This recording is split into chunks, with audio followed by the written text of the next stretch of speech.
Hello selfies, how you all doing? I am doing well, my peace and blessings. Welcome back to the channel. So today's video, I am going to share with you some strategies that I use to overcome my fear of dogs. I know dogs, trust me. Long time ago, back when I was attacked by a dog and it was very traumatic. So because of that trauma, I developed this distorted imagination about all dogs. So I felt like all dogs are not good, or they are just like the one that attacked me many years ago.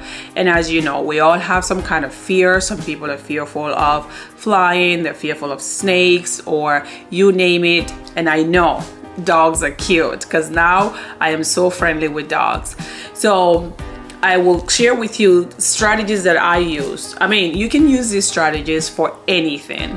If you're fearful of flying, you can use this strategy and apply it to whatever you feel like you need to work towards on to eliminate the fear.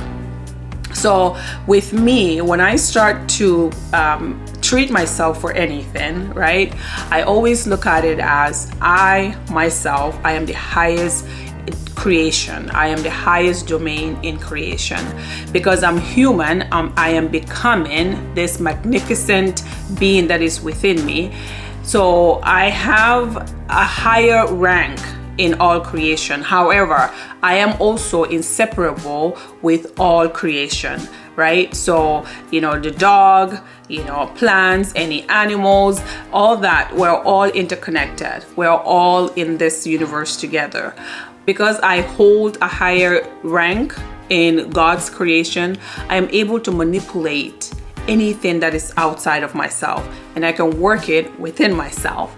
So what I did when I started to treat myself for fear of dogs was to look at it in a more spiritual way and come to the conclusion that, hey, listen, Meme, you are connected with these dogs and the dogs are connected with you, but because you hold a higher rank in creation, you can make peace with the dog. So that's how I started the process. I made that clear to myself and I accepted that as a fact, or whatever, however you call it.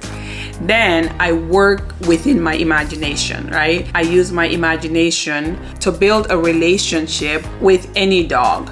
So at first, I will go to bed or close my eyes whenever, and I see myself playing with a dog. So I started with a puppy first, and I would be playing with a puppy, and I'll be caressing the puppy, and the puppy will be, you know, just playing with me, accepting me, and I'm accepting the dog.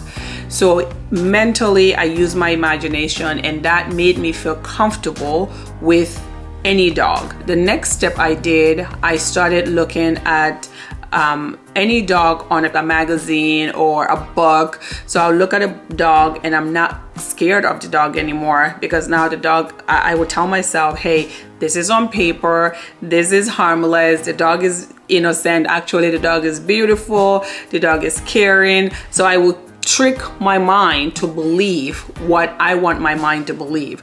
Because remember, you are not the mind, you are the observer of the mind. So as soon as I feel comfortable to be looking at dogs on magazines or a book, what I did next was to go to a dog like a store where they sell dogs, and now they're caged. I know that they're caged and I don't have to touch them, and they are not going to, you know, just attack me. So I just look at them from a distance, right? So I see the little dogs and they're so cute, and the big dogs are so cute. So I started just building that comfort between myself and the dog.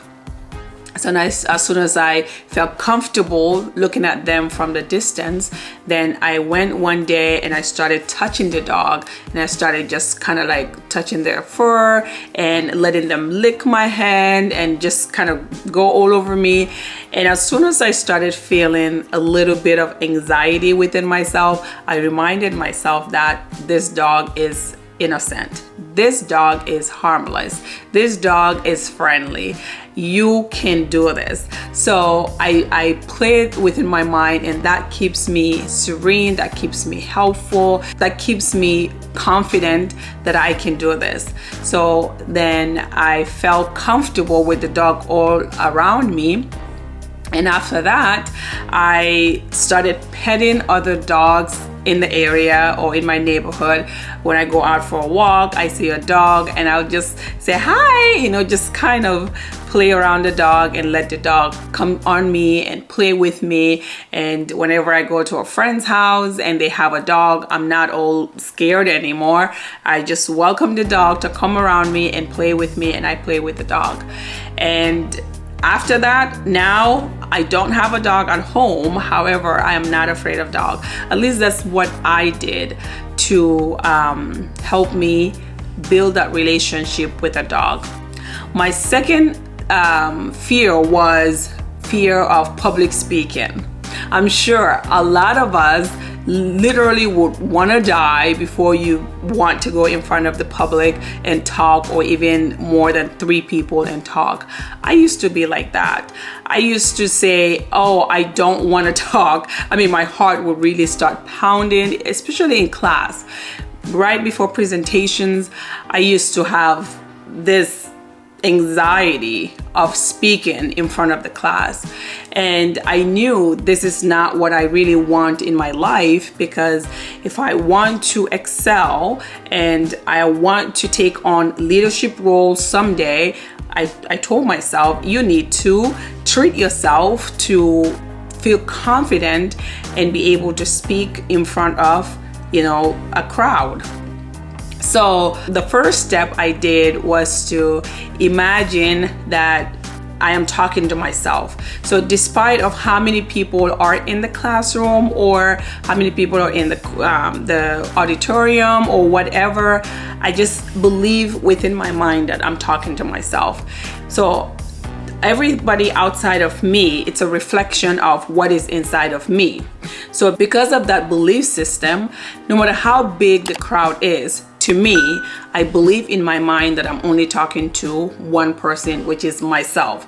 So because I'm talking to myself, then I should not be fearful, or I should not feel uncomfortable, or I should not feel any worrying or any anxiety. So that's how I started working towards public speaking. And then the second step that I accomplished was, again, use my imagination. So I will be laying there on my bed or sitting somewhere quiet, and I will see myself standing in front of the crowd or in front of a huge auditorium with all these people, and I am the one talking. And in my imagination, I will see that people are clapping for me, people are so happy for me, people are so joyful for me. And I even saw one time a person came to me and said, oh, thank you so much for helping me. So that built up a huge confidence within myself that I can do this. This is all in my imagination, because the fear of public speaking, it's coming from a distorted imagination. You are fearful that someone might not like what you are saying, or someone might not even understand what you are saying. You build up all this negativity within yourself. So because you build those negative thoughts, then your body reacts to it and you start to feel anxious. But if you change the narrative and you start to look at it how you want it to be, so if you want people to be satisfied with your public speaking, you started with your imagination. At least that's what I did. I started in my imagination, and I started seeing people so happy for me, so satisfied with the content that I provided for them, and they were clapping for me. They were so cheerful, and I felt comfortable in my imagination. Then the next step I did was to speak in front of a mirror. Trust me, selfies, this is a technique. If you master this technique, you will not be afraid to talk to anyone. So what I did was I bought a full-length mirror, and then I put it on the wall, and every morning, every night, I will stand in front of the mirror and I will act like I was talking to a group of people. I know, but it worked for me. Trust me, you can try it, and if it worked for you, please come back and let me know. And every morning, every night, I come in front of the mirror and I will talk. I just keep talking. It doesn't have to be anything structured. It doesn't have to be anything academic. It can just be whatever. So I talk to the mirror and I feel confident towards the mirror. Sometimes you can stand in front of the mirror naked and talk. Just talk whatever you want to talk until you feel confident within yourself and with yourself that you can face someone or yourself and talk, because it's all about the self. Nobody else matter. It's all about the self. You gotta make sure that the self is happy. So as soon as I am done with that and I'm confident with that, I started calling small group of people, friends or families. Sit down, let me just talk. Let me share some of my teachings with you. And I did that with a couple of people in the house, and I acted like I was a lecturer or I was a presenter, and I gave what I needed to give, and I felt happy because they were happy and they were clapping, they were cheerful. So things like that, it needs practice, and it needs repetition, it needs perseverance, and whatever you are doing, if you keep doing it over and over, it becomes a habit. And when it becomes a habit, it just comes out naturally, becomes like a natural thing for you. So that's how I did it.